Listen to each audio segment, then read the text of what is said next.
Mr. Director, you and the FBI, working with state and local law enforcement officials in Utah, have caught the assassin of Mr. Charlie Kirk. Is that right? We have a suspect, yes, sir. And you did that within 48 hours, did you not? 33 hours. 33 hours. Congratulations. We've had other political assassinations. Back in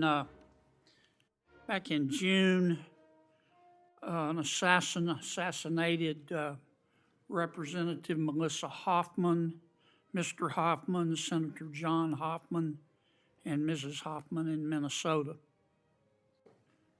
You and the FBI and Minnesota state and local law enforcement officials caught the assassin within 48 hours, did you not?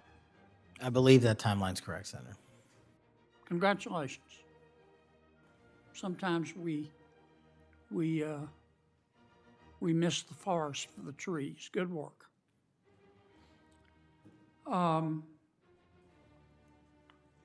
Did Mr. Kirk's assassin act alone? As I've said since the beginning, Senator, it is very much an ongoing investigation, and I can't speak to the state charges. That's for the state to address on their own, but we are providing them with the same investigatory findings reporting the department. And as I noted to Senator, I believe it was Cornyn or Hawley, that there are a number of individuals that are currently being investigated and interrogated, and a number yet to be investigated and interrogated specific to that chat room. So we are very much in our ongoing posture of investigation. So others could have been involved? Yes, sir. Okay. I asked you this last time you were here. Cash, you remember Mr. Peter Strzok and Ms. Lisa Page? Yes, sir. Mr. Strzok was an FBI agent. Ms. Page was an FBI lawyer. They were both very aggressive anti-Trump political activists who allowed their political opinions to affect their work at the FBI. Is that a fair statement? I believe their text messages and their testimony that was secured by the OIG and DOJ speak for themselves. In fact, Mr. Strzok and Ms. Page were having an extramarital affair, and at one point, Ms. Page texted Mr. Strzok, quote, "Trump's not ever going to be president, right? Right?" And Mr. Strzok replied, "No, he won't. We will stop it," end quote.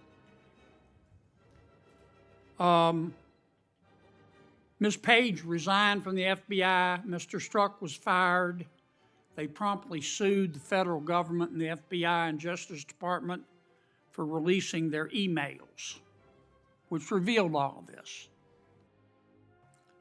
The FBI settled that lawsuit for $1.2 million, gave Mr. Strzok $1.2 million cash, gave Ms. Page, who resigned. She wasn't fired, she resigned, she quit. Gave her $800,000. Who at the FBI made that decision to give them money? That settlement was reached in the Biden administration when my predecessor was the director. Who? Are you saying that Chris Wray did? The only people that can decide that settlement are the Attorney General in conjunction with the director and the administration. Okay, so you're telling me that Attorney General Garland and Director Wray decided to give them the money. Is Yes, that right? sir. Yes, sir. Okay. Now, when you took over the FBI, did you find instances of where, under the Biden administration, the FBI had weaponized the agency to push the political beliefs of President Biden? Sorry, the last part. When you took over the FBI, did you find instances of where the Biden administration had politicized the FBI to prosecute its political agenda? Well, I won't speak for other people. having been a target of that weaponization, having been a staffer on the House Intelligence Committee, having had the Justice Department weaponized against me for making the findings and leading the investigation of Russiagate, I know what that feels like. And that's why, as the FBI director, I'm committing to not ever have that ever happen again. But I'm also committed to fully investigating what was done, and that matter is still ongoing. So I assume, I take it your answer is yes. Yes, sir. And you're firing those people, is that right? Anyone that politicizes their job at the FBI will not work at the FBI. Okay. You've heard some of my colleagues either implicitly or otherwise suggest that you have politicized the FBI to prosecute the political beliefs of President Trump. Is that true? I don't know how that can be true when the stats that I cited, to include the 23,000 arrests, 6,000 weapons seized, 1,600 gang and criminal enterprise organizations, 4,700 children found and rescued, more enough fentanyl seized to kill a third of America. The men and women of the FBI are now on an apolitical mission, and this is why the numbers are historic in 7 Have you months. fired people because they voted for Vice President Harris? I don't ask people who they vote for, and neither does the FBI. Okay. But you've given people polygraphs, have you not? Many people in the FBI take polys. The FBI does that all the time. Yes, sir. Does it not? Yes, For sir. a long time, is that correct? Decades. All right. I want to ask you about the Epstein files. Have you seen the Epstein files? I have not reviewed the entirety of it myself, but a good amount. Would it be fair to say that Mr. Epstein trafficked young women, including, in some instances, minors, to himself? That was specifically the allegations in the 2018 indictment in the Southern District of New York. Okay. Who else did he traffic these young women to? In terms of what the investigation, again, going back to 2008, Mr. Acosta, who limited the investigation and limited the search warrants and limited the parameters of the investigation, the only thing we are able to speak to publicly, because he was given a non-prosecution agreement by Mr. Acosta, is that first time period from, I believe, don't quote me on this, 97 to 2001-ish.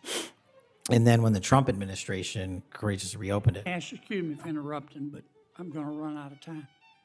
You've seen most of the files. Who, if anyone, did Epstein traffic these young women to besides himself? Himself. There is no credible information.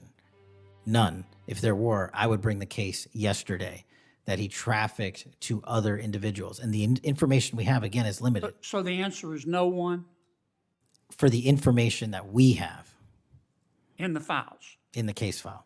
Okay. Now, President Trump has deferred to the FBI and the Department of Justice with respect to the Epstein records. He says it is your call about releasing them. And I understand that the department and the agency have decided to release them in cooperation with the House committee. Is that correct? Yes, sir. So you're releasing them a little bit at a time. Is that correct?